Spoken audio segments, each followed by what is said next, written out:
Hello everyone, welcome to हमको education. This is history series. और आज हम पढ़ेंगे इसमें पोस्ट गुप्ता पीरियड के बारे में, जिसे वर्धमान डायनेस्टी भी बोलते हैं और पुष्पभूति डायनेस्टी भी बोलते हैं। इससे पहले हम ऑलरेडी बहुत सारे लेक्चर्स को कंप्लीट कर चुके हैं। अगर आपने नहीं देखे हैं तो नीचे डिस्क्रिप्शन बॉक्स में आपको प्लेलिस्ट का लिंक मिल जाएगा, वहाँ जाके आप हमारे सभी लेक्चर्स को देख सकते हैं। तो चलिए स्टार्ट करते हैं अपने आज के लेक्चर को, जो है हमारा पोस्ट गुप्ता पीरियड, जिसे हम वर्धमान डायनेस्टी भी बोलते हैं। तो देखिए, ये वर्धमान जो डायनेस्टी है, अगर हम इसके शुरुआती टाइम पीरियड की बात करें तो ये शुरू हुआ है हमारा 6th सेंचुरी के आसपास, हरियाणा के थानेश्वर, जिसे कुरुक्षेत्र डिस्ट्रिक्ट भी बोलते हैं। वहाँ पर पहली बार इसको स्टैब्लिश किया गया था बाय द पुष्पभूति। ठीक है। तो जो पुष्पभूति थे वो बल्कि कुछ और नहीं, वो पहले गुप्तास के अंडर जो फ्यूडेटरीज थे, जो सामंत हुआ करते थे, वो थे। ठीक है। और फिर बाद में जो जैसे ही जो हुण थे, उनका जो इन्वेजन होता है, तो उस वजह से जो क्या होता है, जो गुप्तास होते हैं वो कहीं ना कहीं वीक पड़ जाते हैं, और जो फिर जो छोटे छोटे जो ये सामंत होते हैं, ये अपने आप को इंडिपेंडेंट कर लेते हैं उनसे। तो जो पुष्पभूति थे, ये भी अपने आप को क्या कर लेते हैं, गुप्तास से अलग कर लेते हैं, और उसके बाद ये अपना एक जो अलग किंगडम इस्टेब्लिश करते हैं। और आगे चल के यही ये किंगडम बहुत बड़े किंगडम के तौर पे हमें देखने के लिए मिलता है। जो पहला जो सबसे इम्पोर्टेंट रूलर थे इस डायनेस्टी के, वो थे हमारे प्रभाकर वर्धन। ठीक है। सबसे जो इम्पोर्टेंट थे, इस्टेब्लिश करने वाले कौन थे, पुष्पभूति थे, लेकिन कोई पूछता है कि जो इम्पोर्टेंट रूलर जो सबसे पहले आए थे वो थे प्रभाकर वर्धन। ठीक है। टाइम पीरियड की बात करें तो जो ये पूरी डायनेस्टी का जो टाइम पीरियड है वो है 550 AD से 647 AD का। प्रभाकर वर्धन के टाइम पीरियड की बात करें तो ये है 580 से 605 AD का। ठीक है। अब देखिए, यहाँ तक की स्टोरी हमने देख ली कि किस तरह से पहली बार कहाँ पर देखे गए थे, ये थानेश्वर, हरियाणा के पास जो डिस्ट्रिक्ट है, वहाँ पर ये देखे गए थे, कुरुक्षेत्र डिस्ट्रिक्ट जिसे हम बोलते हैं। उसके बाद इनका स्टैब्लिशमेंट का जो रीज़न क्या था, क्योंकि जो गुप्तास थे उन पे बाहर से अटैक होने लगे थे, तो जब उन पे खून का जो अटैक हुआ तो उस वजह से वो कमज़ोर पड़ गए थे, और उसी चीज़ का फ़ायदा उठाया उनके जो छोटे छोटे सामंत थे, क्योंकि हमने पढ़ा है कि गुप्ता किस तरह से डिसेंट्रलाइज था। उन्हीं में से एक पुष्पभूति थी जिन्होंने अपने आप को उनसे अलग कर लिया था, सेपरेट कर लिया था। अब उनमें जो सबसे इंपॉर्टेंट जो रूलर उनके होते हैं वो होते हैं प्रभाकर वर्धन। ठीक है। प्रभाकर वर्धन को आगे चल के सक्सीड करता है उनका बड़ा बेटा राज्यवर्धन। ठीक है। तो अभी तक प्रभाकर वर्धन को देख लिया, और उनका जो सबसे बड़ा बेटा है राज्यवर्धन, उनको देख लिया। ठीक है। अब जो राज्यवर्धन थे, उन्होंने अपने टाइम पे बहुत सारी प्रॉब्लम फेस करी। जब वो थ्रोन पर बैठे तो उनके सामने बहुत सारी प्रॉब्लम्स आई। सबसे पहले जो उनकी प्रॉब्लम थी वो ये थी कि जो मालवा का रूलर था देवगुप्ता, मालवा का रूलर देवगुप्ता, वो क्या कर देते हैं, वो राज्यवर्धन की जो बहन होती है राज्यश्री, राज्यवर्धन की सिस्टर होती है राज्यश्री, उनके जो हस्बैंड होते हैं गृहवर्मन, ठीक है, उनको मार देते हैं, उनका मर्डर कर देते हैं। इसका मर्डर कर देते हैं, एक बार फिर से पूरी स्टोरी देखते हैं। जो राज्यवर्धन होते हैं उनकी सिस्टर होती है राज्यश्री, और राज्यश्री के हस्बैंड होते हैं गृहवर्मन, जो कि मुखारी रूलर होते हैं कन्नौज के। ये गृहवर्मन होते हैं, ये मुखारी रूलर होते हैं, मुखारी डायनेस्टी से बिलोंग करते हैं, और कन्नौज पर इनका रूल था। तो इस कन्नौज पर अटैक कर देते हैं जो मालवा के जो रूलर होते हैं देवगुप्ता, और गृहवर्मन को मार देते हैं।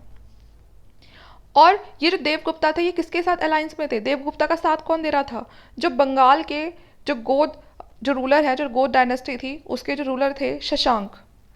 तो शशांक और देवगुप्ता, ठीक है, ये दोनों साथ में मिलके अटैक करते हैं गृहवर्मन पे, जो कि मुखारी रूलर थे कन्नौज के। और गृहवर्मन कौन थे, ये ब्रदर इन लॉ थे किसके, राज्यवर्धन के। ठीक है। जो राज्यवर्धन की सिस्टर थी उनके हस्बैंड थे ये। तो इतनी स्टोरी आपको समझ आ गई होगी। तो और जो राज्यश्री होती है, अब बाद में जब ये देवगुप्ता और शशांक मिलके जब गृहवर्मन को तो मार देते हैं, उनका जो राज्य होता है उसको भी ये कॉन्क्वायर कर लेते हैं, और उनकी बहन को, राज्यवर्धन की जो बहन होती है, गृहवर्मन की जो वाइफ होती है, उनको जेल में डाल देते हैं। जब राज्यवर्धन को ये बात पता चलती है तो वे एक कैंपेन निकालते हैं देवगुप्ता के खिलाफ, और जाके देवगुप्ता को मार देते हैं। ठीक है। लेकिन क्या होता है, वो देवगुप्ता को तो मार देते हैं राज्यवर्धन, लेकिन जो शशांक है उसको नहीं मार पाता है, बल्कि जो शशांक होता है वही जो वर्धमान होते हैं उनको मार देता है 606 AD में। ठीक है। और राज्यश्री जो होती है, अब वो अपनी जान बचाने के लिए वो जंगल में भाग जाती है। ठीक है। जो सेंट्रल इंडिया वाला जंगल है वो वहाँ भाग जाती है। ठीक है।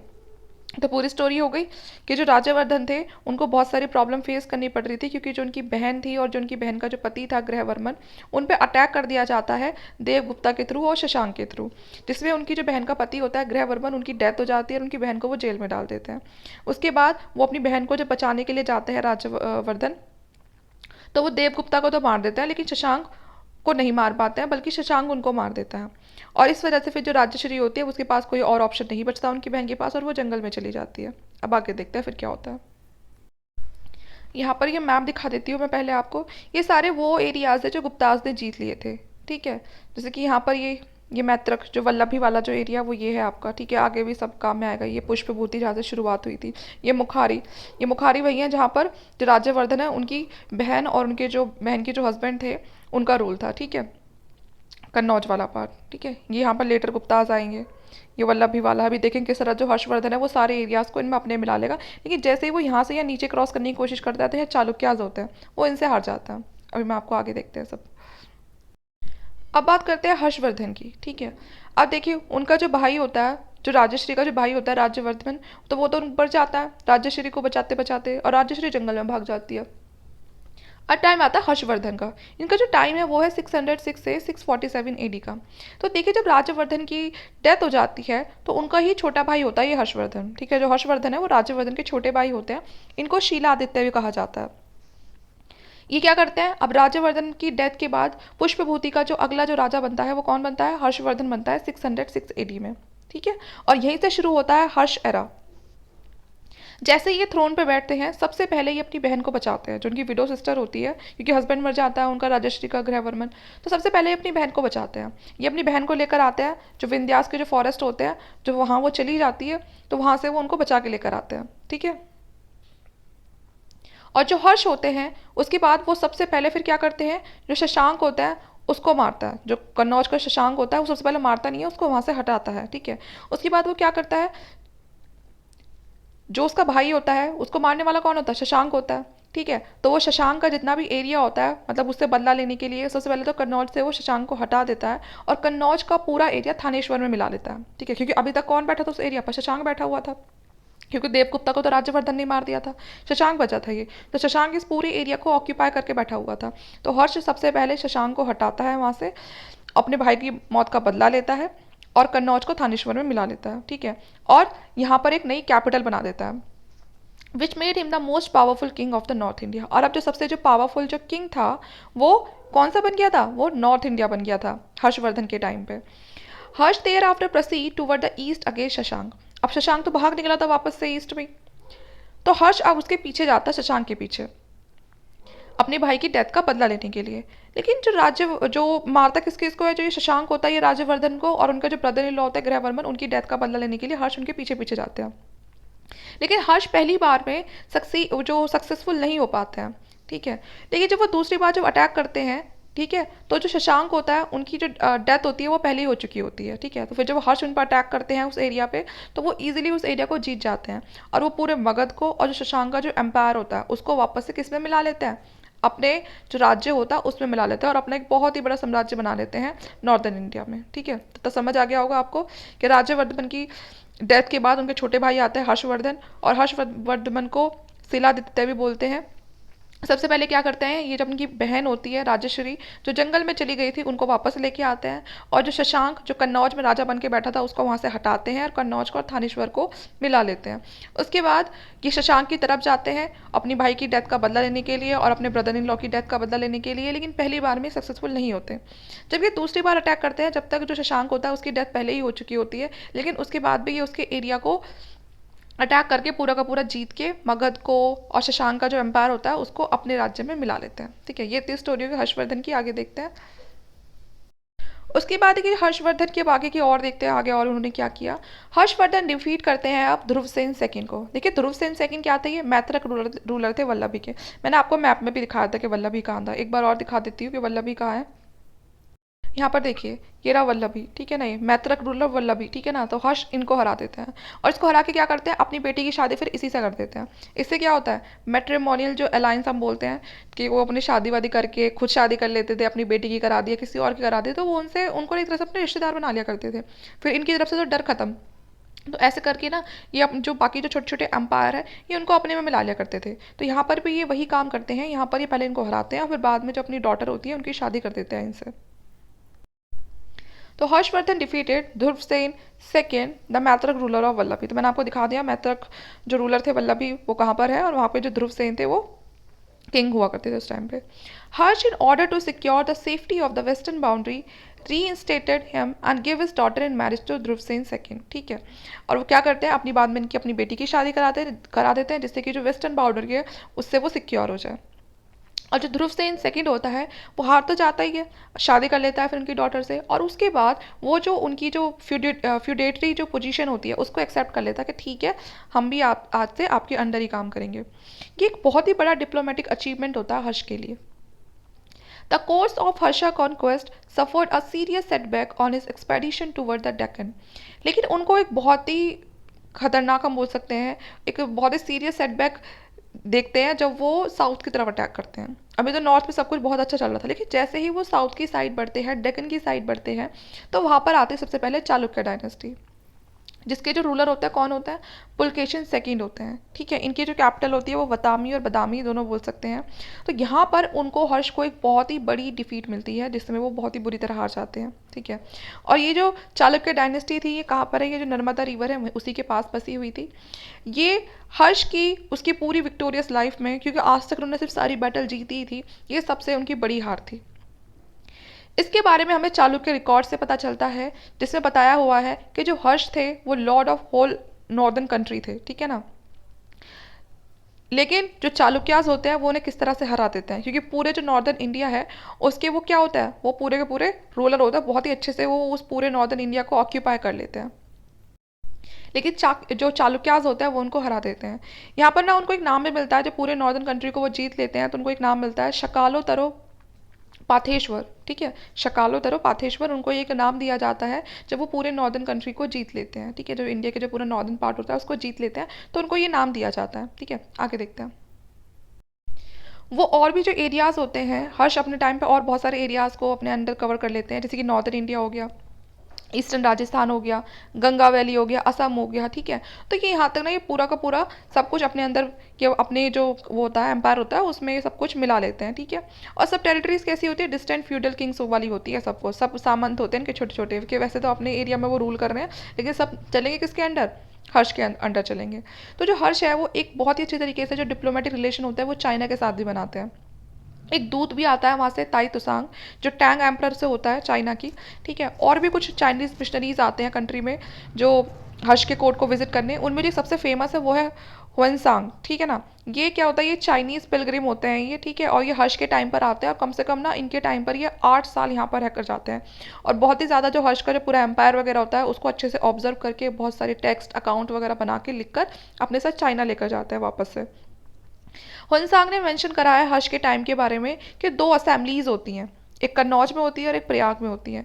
जो कन्नौज में जो असेंबली होती है वो 643 एडी में होती है, और वो किस ऑनर में, मतलब वो किस बारे में कराई जाती है, कि जो महायान सेक्ट है बुद्धिस्ट का, ठीक है ना, वो उससे जो हिंसांग होते हैं वो बहुत ज़्यादा पॉपुलर कर देते हैं।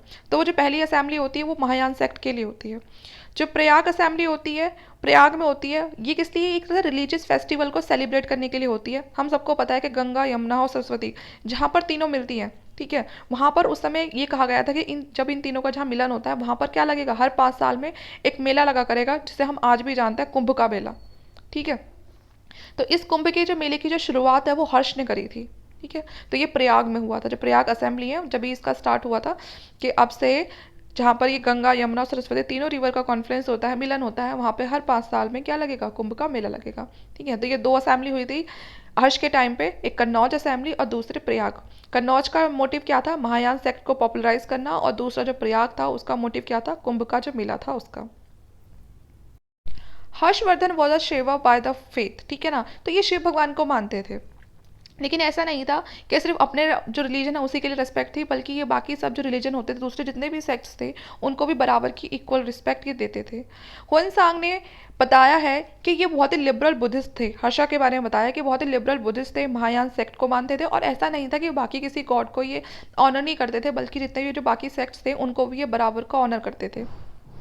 अकॉर्डिंग टू हुएनसांग, जो नालंदा यूनिवर्सिटी है उस समय उसका जो मतलब था वो बुद्धिस्ट मॉन्ग से था, कि मतलब यहाँ पर जो बुद्धिस्ट कल्चर था नालंदा यूनिवर्सिटी में पढ़ाने वाले जो लोग थे वो बुद्धिस्ट मॉन्ग हुआ करते थे ज़्यादातर, ठीक है। और काफ़ी ज़्यादा जो बुद्धिस्ट टेक्स्ट वगैरह के वहाँ पर पढ़ाया गया है नालंदा यूनिवर्सिटी, और उस समय जो नालंदा जो यूनिवर्सिटी थी वो बहुत ही पॉपुलर हम कह सकते हैं, ठीक है ना, कि दूर दूर से बाहर के लोग पढ़ने आते थे। मैंने आपको लास्ट वीडियो में बताया भी था कि जो नालंदा यूनिवर्सिटी है वो किसने बनवाई थी, ठीक है, वो कुमार गुप्ता ने बनवाई थी, ठीक है। और was maintain by the revenue from the 100 villages. और इसको जो 100 जो विलेजेस होते थे उनका जितना भी जो रिवेन्यू आता था वो सारा नालंदा यूनिवर्सिटी को मेंटेन करने पर खर्च किया जाता था। ठीक है। हर्षवर्धन की डेथ कब होती है? 647 AD में होती है। Harsha does not appear to have any heir to his throne, which was absurd after the death by his minister named Arun सभा। ठीक है। तो ये अपने बाद ना किसी को ऐसे बोल के नहीं जाते कि मेरे बाद ये रूलर बनेगा या वो बनेगा।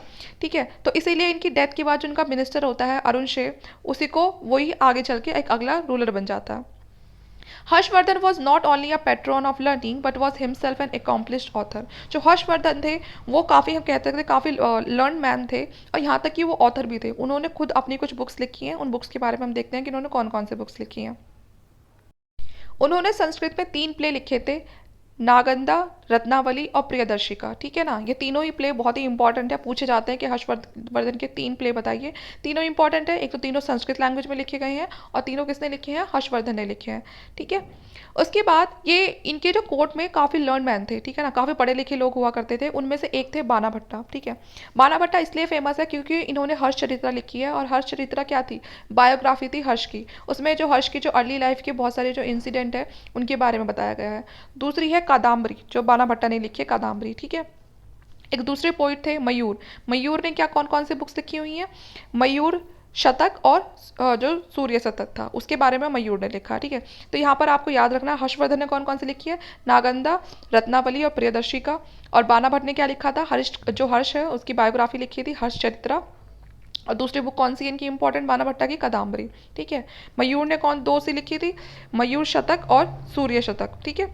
जो हर्ष थे उन्होंने अपनी एम्पायर को सेम वैसे ही गवर्न किया था जैसे कि गुप्ता डायनेस्टी ने किया था। बस फर्क यहाँ पर ये है कि ये इनके टाइम पे गुप्ता डायनेस्टी से भी ज़्यादा डिसेंट्रलाइज सब कुछ हो चुका था। ठीक है। गुप्ता डायनेस्टी जो थी डिसेंट्रलाइज्ड, जैसे कि हमने जब गुप्ता को मौर्य से कंपेयर किया था, जो मौर्य थी वो पूरी तरह से क्या थी? सेंट्रलाइज थी।